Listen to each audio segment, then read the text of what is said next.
Hello my dear friends and welcome back to another Star Wars news update. So this is some pretty major news coming out of the Mandalorian and Grogu, which is currently filming by the way. For one thing I just want to say, I've got a good feeling this name of the movie, which I don't think sounds very good, is just a placeholder for what they're eventually going to call it. I've made suggestions, for example The Mandalorian Ranger of the New Republic, because at the end of the day that show was cancelled, and it would make a good name for a standalone movie. Whatever they end up calling it. If you thought it was going to be season 4, and visually it's going to have the same feel and be the exact same format just for the big screen, it isn't. We recently took a look at some set photos. We're returning to planets like Navarro. There is definitely going to be a tinge of familiarity in this movie, but also some new things, be they characters, worlds, planets, etc. But it's not going to look like the first 3 seasons. And the reason I say this is because we have a massive announcement. This is official from IMAX. The Mandalorian and Grogu is being shot for IMAX with IMAX film cameras. This is very good news. While it's very rare for Star Wars to stray from the scope format in theatrical presentation, they have done this a couple of times. There was one sequence expanded for 70mm for The Force Awakens, but it never made it to home media. I believe there's also a shot in The Last Jedi, and if I'm not mistaken, Rogue One as well. They also did it on Chapter 9 of The Mandalorian Season 2. If you don't know what I'm talking about, let me show you. The aspect ratio of the frame in the Mandalorian episode changes as the Krayt Dragon emerges. Let me play it slowly at the moment of change, so you can see the moment the transition happens.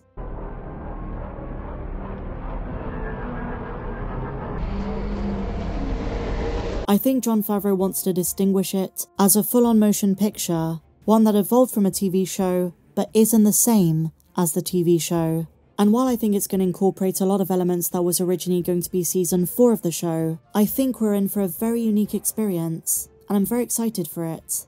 Especially with rumours that Sigourney Weaver is going to be in it, I think we're going to look at this movie and say, well, that was very different to the first 3 seasons. I'm really hoping for a return to form.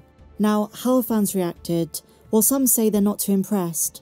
I was surprised to see a lot of dissent. For Chapter 9, people saying it was pseudo-IMAX, looked very unremarkable. I disagree.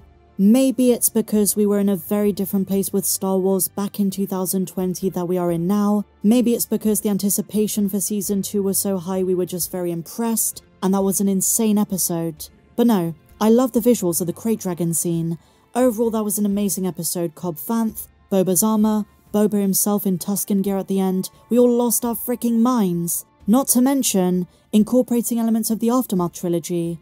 And near the end where the spec changes and they go for that IMAX look, I was overcome with excitement. So I think if they're thinking about different ways to film The Mandalorian and Grogu, if they want to go for specific shots that would look better with IMAX cameras, then I say go for it. One of my worries was that the movie was just going to be another season but on the big screen. So my verdict is that this is probably a good idea, a good sign. I have seen one concern where someone said hold your horses. Just because it's filmed for IMAX doesn't mean they use IMAX cameras. Most large format digital cameras, which they probably already use, are already IMAX certified. So we don't know if there's going to be any specific difference in this instance. It could just mean they're using an expanded aspect ratio of what they're already doing. But, like I say, they did it for Chapter 9, and I believed it worked well. So I say, kudos, go for it, let's do this.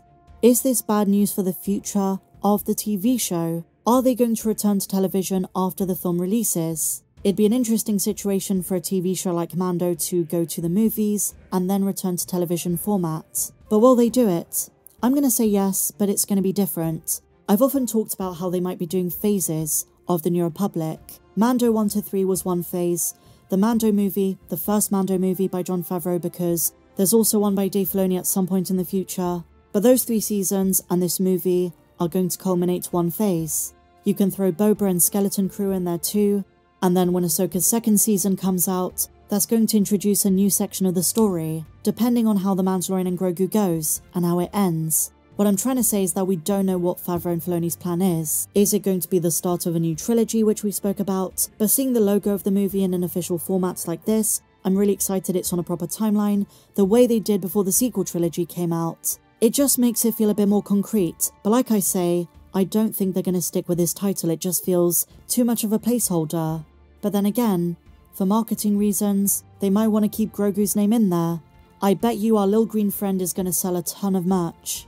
Now, it wouldn't be a proper Mandalorian speculation news video without talking about the way fans have been expressing various hopes for what's going to be in the film, what it's going to achieve, and returning to the whole notion they need to return to what made the show great in the first place and adapt it on the big screen. You've got to have the return of Miggs Mayfeld. He's been out of the show for too long. If they were able to get Pedro Pascal to do a few helmetless scenes, which is the current speculation based on a few recent rumours, then I would bet they were able to get Bill Burr to return as Miggs. I wonder how he got off of Morak, considering Cara Dune left him behind, and given his knowledge and experience having worked for the Empire, with the Remnants posing a big threat, he could be a very valuable asset. As Mando starts to embark with the Delphi Squadron and becomes essentially a Ranger of the New Republic, someone like Miggs is a guy you want on your side. Same with Boba Fett. I'm just very curious what direction they go with this movie. And as we know, this is releasing in 2026.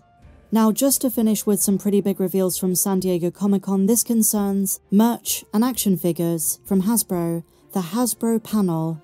It looks like in the pipeline we're getting another Shin and Balin, this time in the Vintage Collection, and we're getting the Armorer's Forge, which includes Grogu, not to mention a Black Series IG-12 Grogu with Anzellans.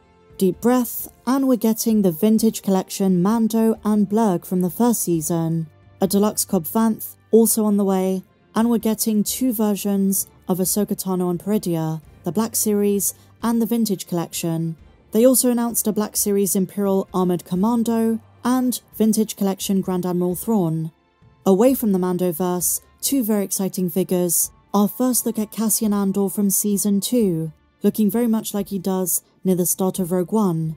This is a Black Series Andor from Season 2, technically our first look at the second season, unless you're at Star Wars Celebration. And some people noticed, if you look at the side of the box, there appears to be what looks like the shoulder of K2SO. It could just be a random KX security droid, like we saw in Season 1, but I would bet the second season is going to retcon that comic where Cassian meets K2, and we get a better version of how the two met and formed a friendship. We're also getting Black Series Dedra Meero, one of the best Imperial characters Disney Star Wars has given us. And I've got a prediction. Considering that one comic which gave us someone who looks like Dedra Meero much further down the timeline, I predict she's going to survive the events of Andor Season 2 and maybe make it post-Endor. Could you imagine Denise Gough in the Mandalorian movie or an upcoming season, one of the Imperial Remnant warlords? I would love it. But what do you guys think? Let me know your thoughts on all of today's news in the comments down below.